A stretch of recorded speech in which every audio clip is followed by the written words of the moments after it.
Les Européens, ce sont eux qui ont inventé les toilettes à chasse d'eau. Mais depuis, ils n'ont rien changé. Je pense que le moment est venu de réinventer les toilettes.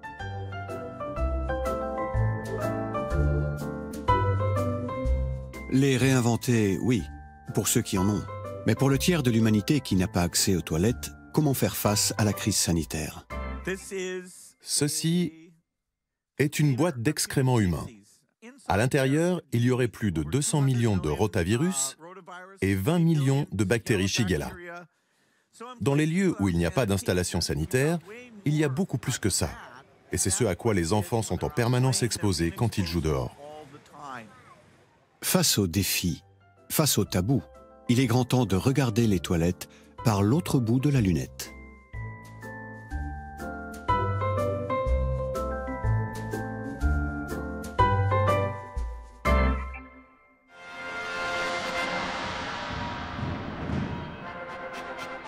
Dans les villes romaines, les toilettes publiques étaient un lieu convivial, où les usagers profitaient du moment pour bavarder. L'innovation s'est arrêtée là. Au Moyen-Âge, il y a une rupture totale avec l'influence romaine. En Europe, jusqu'à la fin du XIXe siècle, il n'était pas rare que les passants se soulagent sur la voie publique. Dans l'intimité, bourgeois et nobles faisaient leurs besoins dans des pots de chambre, soit directement, soit par le truchement d'une chaise percée. Le contenu des pots atterrissait dans la rue, accompagné parfois d'un cri d'avertissement. Mrs. Angela Lee s'occupe du musée de la poterie de Gladstone en Angleterre. Dans cette ancienne fabrique de céramique, ont été cuits bon nombre de pots de chambre de Grande-Bretagne.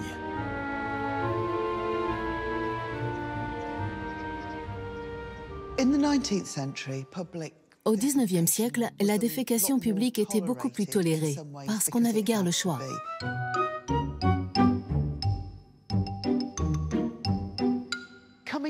Cummings est la première personne qui ait breveté des toilettes. Mais il n'a pas été vraiment l'inventeur, car leur design n'était pas très réussi. Ces premiers water closets, littéralement en placard à eau, brevetés en 1770, étaient une esquisse des toilettes modernes. L'homme qui a inventé les WC, plus proches de ceux d'aujourd'hui, est Brahma. Ceci est une toilette Brahma. Elle rince en levant une poignée qui ouvre et ferme un rabat pour se débarrasser de vos déchets et bloquer les odeurs. On rejetait les eaux usées à la rivière. À Londres, elles finissaient dans la Tamise. Les bâtiments du Parlement sont juste au bord de la Tamise. Les parlementaires étaient exposés aux pires odeurs si horribles qu'ils envisageaient de quitter les lieux. Ils ont décidé de demander à l'ingénieur Joseph Bazalgette de construire de gigantesques égouts le long de la Tamise pour évacuer les déchets plus loin.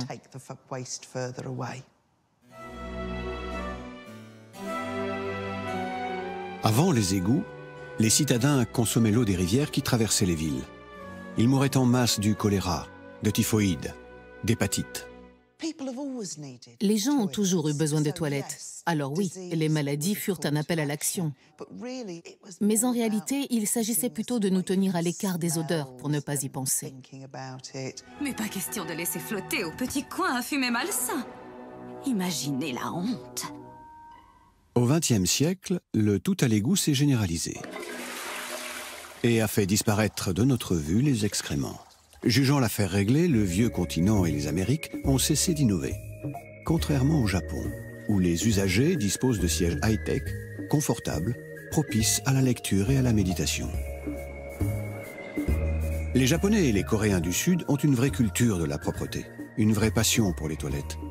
Ce rapport culturel change leur regard, le degré de sophistication et les innovations de leurs toilettes toujours plus perfectionnées.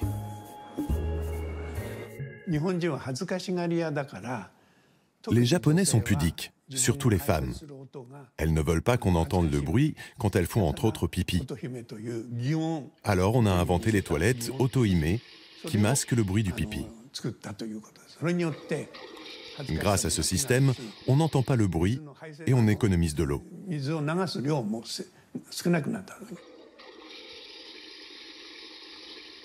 Nous avons donc développé Auto-Imé, un appareil qui génère un son de chasse d'eau pendant 25 secondes. Et ça marche.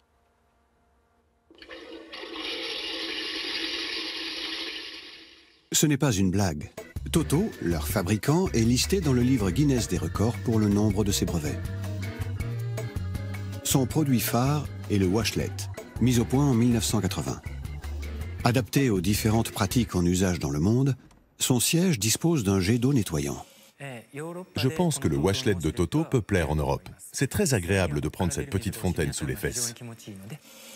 Pratiquement inconnus des Occidentaux, les washlets, ou toilettes à jet nettoyant, sont une réelle avancée technologique qui permet de gagner en hygiène.